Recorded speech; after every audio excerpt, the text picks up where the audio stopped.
Have you ever wondered why your faith feels incomplete, even when you pray, seek, and fight? Why some promises take decades to unfold, and doubts haunt you like shadows? You're not alone. Like you, Abraham was a man torn between his past and God's promise, between the idols surrounding him and a God whispering, "Trust me."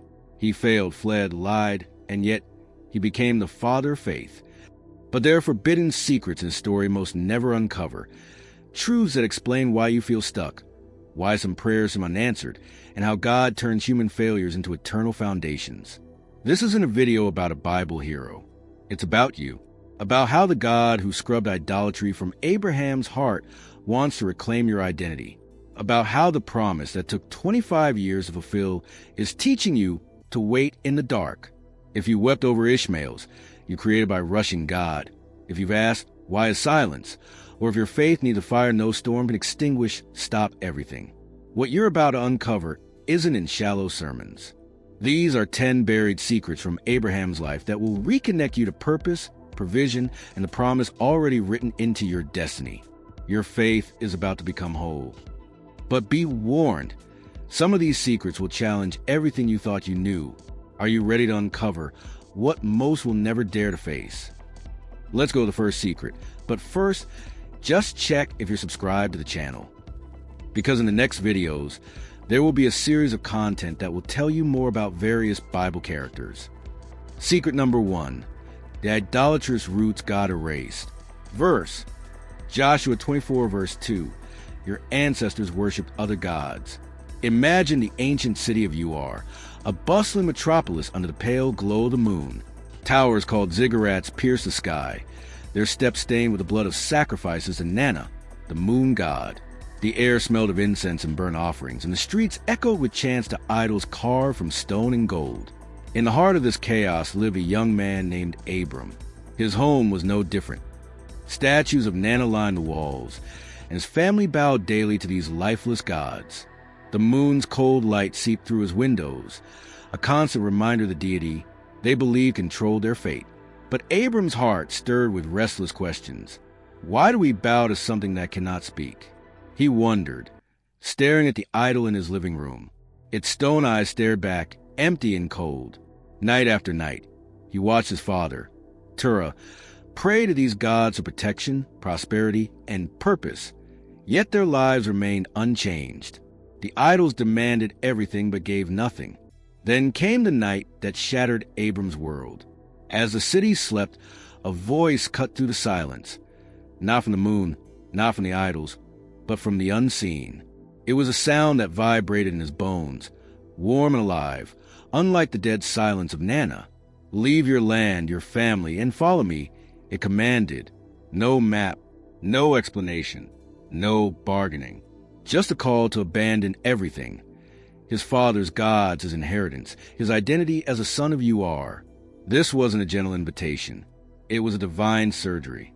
God wasn't just calling Abram out of the city. He was cutting idolatry out of his soul. The Lord didn't say, fix yourself first. He didn't say, prove your worth. He said, go and I will make you new.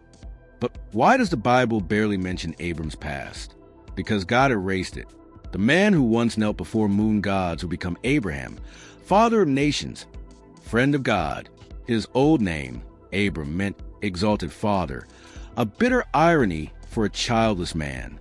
His new name, Abraham, father of multitudes. God didn't tweak his identity. He rewrote it. Think about this. Every statue Abram left behind was a lie. The moon god couldn't hear, but the God of Abraham spoke. Nana demanded blood, but Yahweh shed his own. The idols bound people to fear, but God's call was freedom. Yet here's the secret no one tells you. Abraham's story isn't about perfection. It's about surrender. God didn't choose him because he was holy. He chose him because he was willing to walk away from what everyone else worshipped. Those idols, they're still here today, not carved in stone, but in our obsessions, our fears, our need to control. So let me ask you, what moon god is God asking you to leave behind? A past that defines you? A security blanket? A dream you've clung to more than him? Like Abraham, your journey begins when you let go and let him rewrite your name. The God who called Abraham out of darkness is calling you, but will you silence the idols to hear him? Secret number 2, the unspoken cost of Haran's delay. Verse, Genesis 11 verses 31 to 32. Terah dies in Haran. The desert winds howled through Haran, a dusty crossroads where caravans paused but dreams withered. Abram stood there, caught between obedience and compromise. God had said, "Leave your land and your father's household." Genesis 12 verse 1. But Abram couldn't fully let go. He brought Terah, his aging father, and the statues of Nana hidden in their luggage. Haran wasn't a pit stop.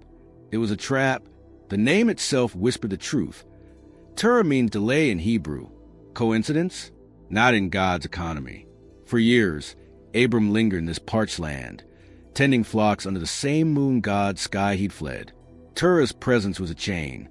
Every night, the old man would light incense to Nana, muttering, "We've come far enough. Son, why risk more?" The idol still had a grip, and Abram's obedience was half-hearted. But God's promises can't thrive in the soil of delay. Haran's landscape mirrored Abram's soul, barren, stalled, restless. The flocks grew, but his purpose didn't. The stars above mocked him with their vastness, reminding him of God's pledge. "I will make your offspring like the dust of the earth." Genesis 13, verse 16. Yet here he was, childless, watching Terah's health fade. Every call from his father's tent was a reminder. Time is slipping. The promise is dying with you. Then Terah took his last breath. The moment his father's eyes closed, the air shifted. Grief hung heavy, but so did freedom. God's call echoed again, sharper now. "Go to the land I will show you." Genesis 12, verse 1. Abram finally understood. Haran was a grave for dead things. To inherit the future, he had to bury the past, the idols, the excuses, the fear of losing what he'd always known. But why does this matter to you? Haran is wherever you stall, because loyalty to the familiar feels safer than faith. It's staying in the toxic job for your family's sake. It's clinging to a relationship God told you to release. It's letting fear of lost silence the call to more. Terah's shadow isn't just a man. It's every comfort that keeps you from your promise. Abram's delay cost him decades. The longer he stayed, the more Lot's heart grew bitter. Genesis 13, verse 7. The more Sarai's womb stayed empty, the more the idols whispered, "Go back." Yet when he finally walked away, God didn't scold him. He blessed him. Genesis 12, verses 2 to 3. Why? Because God's grace covers even our delays, but his best waits where we let go. Here's the secret. Delay isn't neutral. It's a thief. Every day in Haran stole time from Canaan. Every compromise diluted the promise. But the moment Abram buried Terah, Canaan's horizon opened. So ask yourself, what or who is my Haran? What comfort, fear, or obligation is keeping you from the fullness of God's call? The promise can't advance until you bury what's already dead. Delayed obedience is still disobedience, but even delayed steps can lead to destiny when you finally let go. What about you? Had you heard this story before? Did you know it existed? Drop a comment if you knew this part of the story, because in the next videos, there will be a series of content that will tell you more about even more Bible characters. Secret number 3, the altars no one talks about. Verse, Genesis 12 verses 7 to 8, Abram builds altars at Shechem and Bethel. Shechem and Bethel were not holy places. They were territories stained by violence, greed, and spiritual rebellion. Shechem, later infamous for the rape of Dinah, Genesis 34, was a crossroads of bloodshed and power struggles. Bethel, whose original name Luz meant deception, was a haven for thieves and idolaters. Yet Abram, fresh off God's radical call, didn't avoid these lands. He stopped and built altars there. Why? Because God doesn't wait for us to find holy ground. He makes it holy. Every altar Abram erected was a defiant declaration. This darkness will bow to the God who speaks. Shechem's violence, Bethel's deceit, God claimed them as stages for his glory. The act was prophetic. Altars symbolized ownership, worship, and a reset of identity. Where cultures saw curses, God saw potential for redemption. But here's what most miss. Abram built 2 altars. At Shechem, he built an altar after God appeared to him, Genesis 12, verse 7. At Bethel, he built one before pitching his tent, Genesis 12, verse 8. The sequence matters. First, he worshiped in response to God's promise. Then, he worshiped in anticipation of God's next move. The altars weren't just memorials. They were war strategies. Each stone declared, "This land is Yahweh's, not Nana's." The deeper secret? God uses your worst failures as future altars. The places you've fallen, the relationships you've broken, the shame you've hidden. He doesn't erase them. He redeems them. Like Shechem and Bethel, your past becomes a platform for his presence. That addiction, that divorce, that betrayal, God says, build an altar here. I'll turn your pain into a beacon. Abram's altars also expose his humanity. Bethel later became a site of Jacob's ladder, Genesis 28, verse 19, and a hub for Israel's idolatry, 1 Kings 12, verses 28 to 30. Even redeemed places can backslide, but God's claim remains. Your altars aren't about perfection. They're about faith in motion. So ask yourself, where have you written off as too broken for God's use? The answer is your next altar. Lay the stones. Name the pain. Let worship drown out the lies. Darkness doesn't get the final word. The God of Abraham does. Your scars are not mistakes. They're altars waiting to be built. Secret number 4. The famine test everyone misses. Verse. Genesis 12, verse 10. Abram flees to Egypt during famine. The test. God's promise to Abram was clear. I will give this land to your offspring. Genesis 12, verse 7. Yet almost immediately, a severe famine struck Canaan. This was no accident. It was a divine test. Famines were common in the region due to irregular rainfall, but this one carried spiritual weight. God didn't abandon Abram. He allowed circumstances to reveal the depth of his trust. Would Abram cling to the promise or default to human logic? The decision, Abram chose survival over faith. Instead of seeking God's guidance, he relied on his own understanding. Proverbs 3 verses 5 to 6. Egypt, a fertile land nourished by the Nile, seemed like a pragmatic solution. But Egypt also symbolized worldly security and moral compromise, a place where power and deceit often ruled. By leaving Canaan, Abram physically stepped out of the land of promise and into a realm of risk. The deception, fear drove Abram to lie about Sarai, his wife, claiming she was his sister, Genesis 12 verses 11 to 13. While technically a half-truth, Sarai was his half-sister, Genesis 20 verse 12.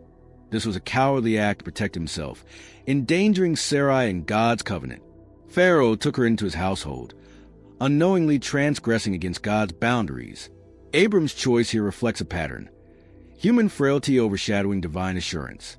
The consequences: Abram's scheme backfired. God intervened dramatically, afflicting Pharaoh's household with plagues. Genesis 12, verse 17. Pharaoh confronted Abram, exposing his dishonesty. Why didn't you tell me she was your wife? V. 18 to 19. The man called to bless nations, Genesis 12, verse 3, now stood rebuked by a pagan king. Abram's lack of trust nearly shattered his marriage and derailed God's plan, the redemption. Yet God's faithfulness prevailed. Despite Abram's failure, he protected Sarai and ensured Pharaoh released her. This episode underscores profound truth. God's promises are not nullified by human weakness. Even in our self-made storms, he works to redeem our mistakes. The famine tested Abram's heart, revealing his need to grow in reliance on God, a lesson that would shape his journey forward. The lesson for today: trials reveal faith. God tests not to trick us, but to refine us, James 1 verses 2 to 4. Famine-like crises expose where we place our trust. Egypt's allure: modern Egypts tempt us with quick fixes, financial shortcuts, unethical compromises, or reliance on systems opposed to God's will. The cost of fear: self-preservation often leads to greater peril. Abram's lie almost cost him everything, yet God's grace covered his failure. God's faithfulness, our flaws. Even when we falter, God's plans cannot be thwarted, Job 42 verse 2. He redirects our missteps toward his purposes. Final reflection: Abram's flight to Egypt mirrors our own struggles when God's promises seem delayed. We face a choice. Will I wait in faith or seize control? The famine test challenges us to trust God's timing, even when his path feels uncertain. Like Abram, we learn that true faith isn't avoiding storms. It's discovering his faithfulness in the storm. The famine didn't break Abram's destiny. It revealed a God who walks with us through every self-made storm. Secret number 5, the blood covenant God initiated. Verse, Genesis 15 verses 9 to 17, the split animals and smoking fire pot. The ritual of blood and fire, God's promise to Abram, countless descendants, a land of their own, seemed impossible. A childless old man, Abram dared to ask, "How can I know?" Genesis 15 verse 8. God responded with a covenant ritual steeped in ancient tradition, but twisted by divine grace. The setup, Abram obeyed, bringing a heifer, goat, ram, dove, and pigeon. He split the larger animals, laying their halves opposite each other, but left the birds whole. In the eerie silence, blood pooled in the dust. Birds of prey swooped down, drawn to the carnage. But Abram drove them away, a foreshadowing of the spiritual battles ahead, the divine guarantee. As the sun dipped below the horizon, a thick and dreadful darkness enveloped Abram, Genesis 15 verse 12. In this moment of terror, God spoke, "Your descendants will be strangers in a foreign land, but I will bring judgment on their oppressors." Verses 13 to 14. Then, the unimaginable happened. A smoking fire pot and blazing torch, symbols of God's presence, moved alone between the slaughtered animals. The shock of one-sided grace. In ancient Near Eastern covenants, both parties walked the blood path, swearing, "May I be torn apart like these animals if I break my oath." But here, God alone passed through. No demands were placed on Abram. No conditions. Yahweh's message was clear. "If my promise fails, I will bear the curse. My faithfulness does not depend on yours." The foreshadowing of Christ. Centuries later, God would fulfill this covenant in blood. Jesus, the true blazing torch, bore the curse of humanity's brokenness on the cross. Galatians 3 verse 13. The torn flesh of animals pointed to a greater sacrifice. God himself, torn for us. Why this matters today. Unbreakable promises. God's covenants are not contracts. They are guarantees sealed by his character. Grace over performance. Abram contributed nothing but faith. Genesis 15 verse 6. Salvation, then and now, is God's work alone. The cost of redemption. The fire pot and torch, a glimpse of God's holiness. Consume the curse so we can inherit the blessing. The invitation. Abram's covenant was not just about land or lineage. It was a preview of a God who walks through hell to keep his word. Your doubts, your failures, your fears, they are not obstacles to his promise. They are the stage where his faithfulness shines. The God who walked through blood for Abram walks with you. His promises are sealed, not by your worthiness, but by his wounds. Secret number 6. Ishmael wasn't just a mistake. Verse, Genesis 16 verse 2. Sarai gives Hagar to Abram, the desperation of waiting. Sarai's hands trembled as she gripped the tent fabric, her eyes fixed on Hagar, her Egyptian servant. Decades had passed since God's promise of son, decades of barrenness, shame, and silent prayers. At 75 years old, Sarai's hope had curdled into despair. Maybe God's promise isn't for me, she thought. Maybe I'm the problem. Cultural norms offered a solution: surrogacy. If a wife was barren, she could give her servant to her husband, and the child would legally be hers. Genesis 16 verse 2. It was logical, practical, and disastrously human. Sarai presented Hagar to Abram, saying, "Go, sleep with my servant. Perhaps I can build a family through her, V2. Abram agreed. One night of compromise birthed 1,000 years of conflict, the birth of Ishmael. Hagar conceived immediately, a gut-wrenching miracle. For Sarai, the sound of Hagar's laughter as her belly swelled was a dagger. The servant began to despise her mistress. Genesis 16 verse 4. And Sarai retaliated with cruelty, driving Hagar into the desert. There, God found Hagar, promised to multiply her descendants, and named her son Ishmael. God hears. Genesis 16, verse 11. But his words carried a warning. He will be a wild donkey of a man. His hand will be against everyone. V12. The divine object lesson. This wasn't a mistake. It was a masterclass in divine pedagogy. God allowed the Ishmael crisis to expose three truths. Human shortcuts have eternal consequences. Ishmael's descendants became the Arab nations, and his rivalry with Isaac's line still fuels Middle Eastern strife today. Every war in Abraham's name echoes that ancient impatience. God's promises can't be hijacked. Sarai tried to help God, but his plans are unshakable. Isaac, the true heir, would still come on God's timetable. Grace covers even our rebellion.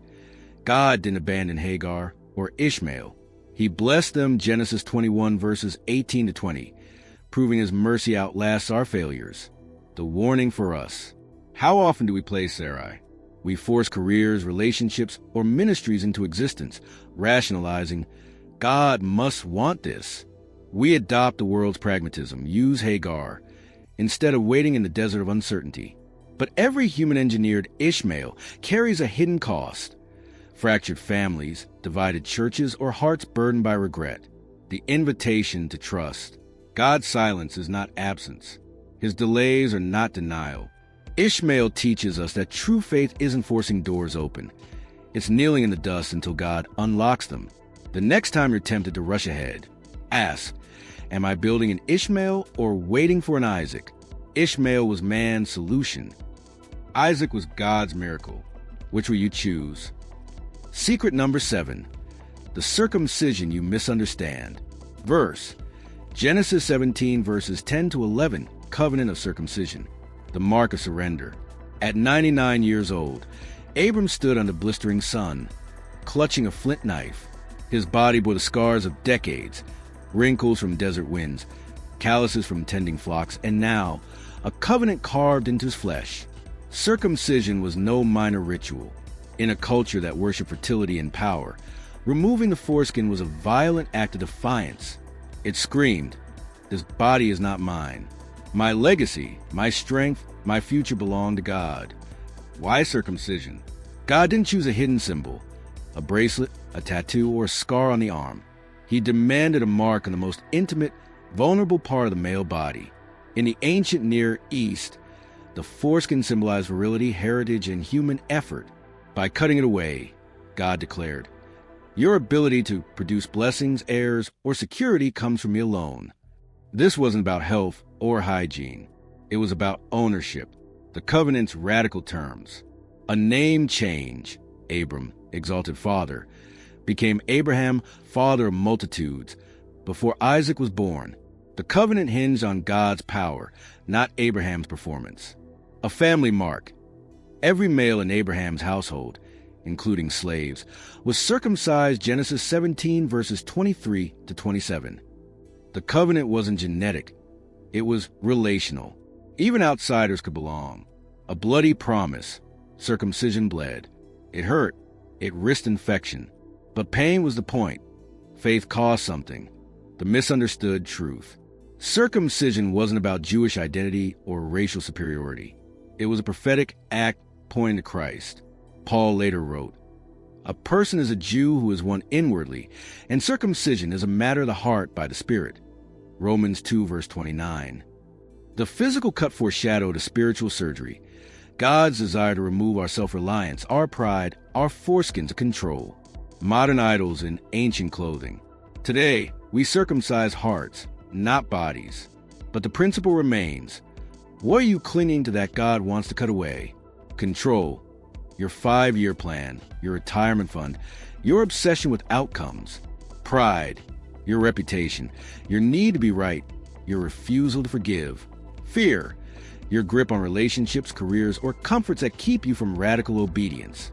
Like Abraham, we're called to let God mark what the world considers untouchable, the parts of our lives we guard most fiercely. True circumcision is surrendering the lie that we can engineer blessings. The grace in the cut. Abraham's circumcision came after years of failure. Lie about Sarai, fathering Ishmael, doubting God's timing. Yet God still said, walk before me faithfully, Genesis 17, verse 1. The knife wasn't punishment, it was grace. It reminded Abraham, your past is buried, your future is mine.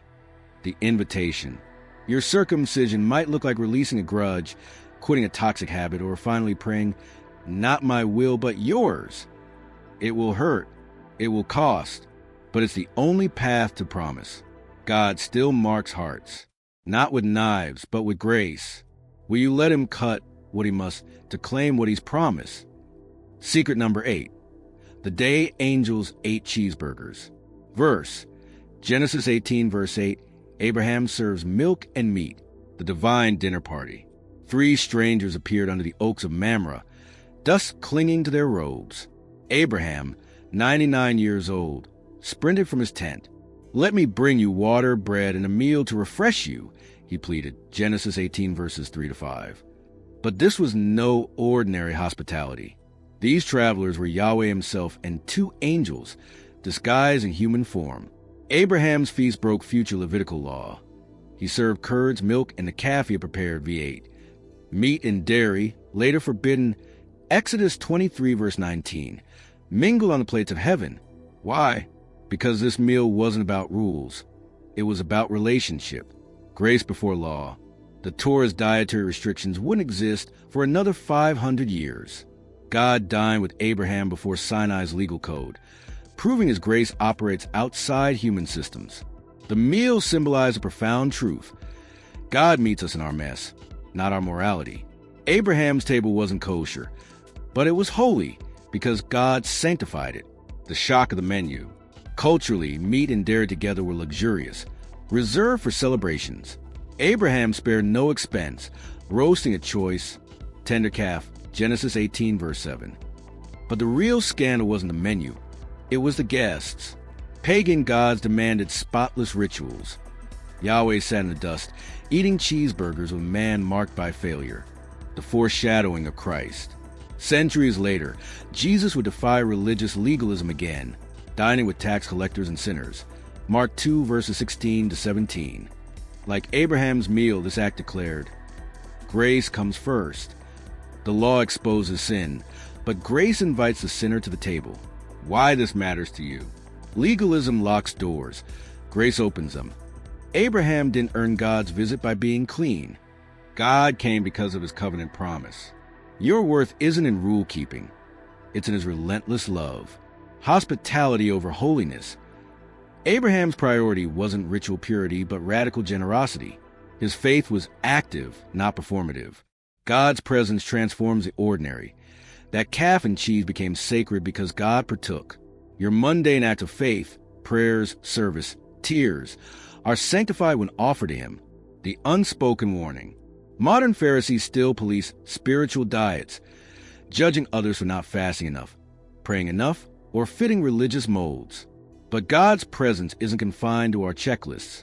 He showed up for Abraham before the law, and he shows up for us beyond our failures. The invitation. Stop waiting to clean up before approaching God.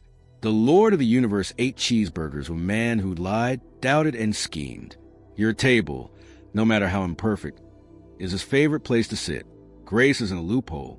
It's the meal God serves before you even wash your hands. Secret number 9.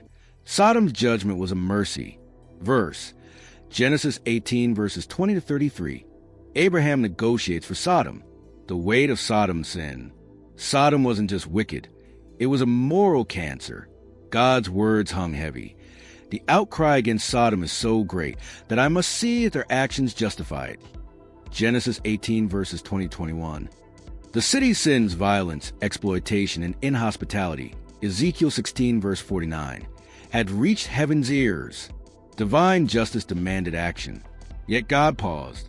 He invited Abraham into the conversation, not to condemn, but to reveal his heart. Abraham's bold bargain. Abraham stepped forward, trembling yet resolute. Will you sweep away the righteous with the wicked? He asked. Genesis 18, verse 23. What followed was negotiation unlike any other.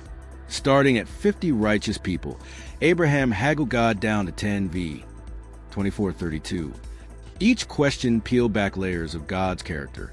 Just, patient, merciful, Abraham's audacity wasn't disrespect. It was faith in action. He knew God's nature. Far be it from you to kill the righteous with the wicked. V. 25. The mercy and the flames. Sodom had 0 righteous. Yet God still saved Lot, his wife, and 2 daughters, Genesis 19 verses 15 to 16. Why? Because Abraham's prayers carved a lifeline. The city's destruction wasn't cruelty. It was mercy. Sodom's corruption threatened to consume every remnant of good. By removing the infection, God protected the world from its spread. Even Lot, a compromised man who chose wealth over wisdom, Genesis 13 verses 10 to 12, was rescued. Grace isn't earned. It's inherited through the intercession of others. The warfare of prayer. Abraham didn't pray politely, he wrestled. His plea exposed the truth. Prayer is spiritual warfare. God didn't change his mind. He invited partnership. When we intercede, we join God's mission to redeem and restore. Sodom's judgment teaches that silence is complicity, but bold prayer shifts destinies. Why this hurts and heals. Judgment is protection. Sometimes God knows the evil is his yes to preserving innocence. Intercession matters. Your prayers for wayward loved ones, corrupt systems, or broken cities are not in vain. They create escape routes for grace. God's patience has purpose. He waited for Abraham's voice. He waits for yours. The unspoken secret. Sodom's ashes buried a warning. Sin unchecked destroys everything. But in the smoke, a deeper truth glowed. God would rather hear our cries and unleash his wrath. Abraham's prayer foreshadowed Christ, the ultimate intercessor, who stands in the gap for a world deserving judgment. Romans 8 verse 34. The call to courage. When you see darkness spreading, in culture, families, or your own heart, don't retreat. Pray with Abraham's fire. God's mercy often wears the face of those willing to say, "What if there are 10?" Sodom's fire revealed God's heart. He burns away evil to save even one. Secret number 10, the laughter that shook heaven. Verse, Genesis 21 verse 6. Sarah laughs at Isaac's birth. The weight of barrenness. Sarah's fingers trace the wrinkles etched into her skin, each one a tally of decades spent waiting. At 90 years old, her reflection in the bronze mirror was a cruel joke. Barrenness had been her shadow, a mark of shame in a culture where children were wealth, legacy, and divine favor. Even the tent fell heavier, the air thick with the unspoken question. Had God forgotten his promise? Years earlier, 3 strangers had stood in the same desert heat, prophesying a son. Sarah, eavesdropping behind the tent flap, had snorted with laughter. "After I am worn out and my Lord is old, will I now have this pleasure?" Genesis 18 verse 12. Her laugh that day was bitter, laced with the ache of hope deferred. It wasn't mockery. It was the sound of a heart calloused by disappointment. The miracle that defied time. But God's promises don't expire. On a day like any other, Sarah's body, dry as desert bones, quaked with life. Pangs of labor seized her, and the camp erupted in disbelief. Midwives scrambled. Abraham's hands trembled as he cradled the squalling infant. Isaac. The name itself was a punchline. He laughs. This time, Sarah's laughter was different. It burst from her like a floodgate breaking, tears streaming down her weathered cheeks. "God has brought me laughter," she cried. Genesis 21 verse 6. Every chuckle was a hymn, a reckoning of joy so fierce it drowned decades of doubt. The same woman who once had behind a tent now stood in the sun, unashamed, her laughter echoing across the sands. The 2 faces of laughter. Laughter, despair. Sarah's first laugh was rooted in human limitation. It asked, "How?" Laughter, deliverance. Her second laugh answered, "Behold." God didn't rebuke her initial doubt. He redeemed it. The child named Be Laughs became a living monument to divine irony, a punchline that reshaped history. Why this resonates today. Isaac's birth wasn't just a miracle. It was a divine mic drop. God took what was dead, Sarah's womb, Abraham's faith, and made it the birthplace of nations. Your impossible is his specialty. That dream you buried, that prayer you've stopped whispering, God hasn't forgotten. He's waiting for the moment your laughter turns from "this can't be" to "look what he's done." The legacy of laughter. Isaac's name wasn't a joke. It was a prophecy. Centuries later, Jesus would say, "Blessed are you who weep now, for you will laugh." Luke 6 verse 21. Sarah's story teaches us, God delays are not denials. He lets desperation season our faith, so joy tastes sweeter. The invitation. Your Isaac moment is coming, not because you deserve it, but because God keeps his word. When it does, laugh. Let it shake the heavens. Let it remind hell that the God who turned Sarah's scoff into song is still rewriting stories today. The same God who named a child laughter wants to turn your doubt into delight. Will you let him?